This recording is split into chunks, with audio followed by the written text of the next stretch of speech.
Массовой аварией обернулась невнимательная женщина за рулем автомобиля Nissan Almera. Выезжая с прилегающей территории на проспект Фатыха Амирхана, она не пропустила Ладу Веста. Чуть позже в них въехал Subaru, который по касательной задел еще и транзитный микроавтобус. С места аварий Нафиса Минязова.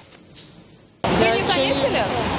Это все, что смогла сказать предполагаемая виновница аварии. Очевидцы рассказали, что она выезжала со второстепенной дороги на проспект Амирхана. По сторонам, похоже, не смотрела. И в следующую секунду ее протаранил едущий по главной дороге автомобиль Лада Веста. А чуть позже в них врезался и водитель Субару.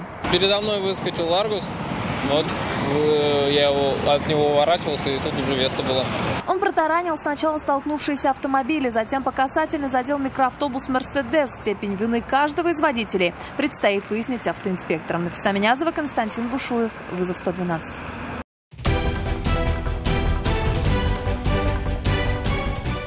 Происшествия и аварии, трагедии, героизм спасателей и сила закона в программе «Вызов 112» на сайте tnv.ru и на YouTube-канале ТНВ. Подписывайтесь.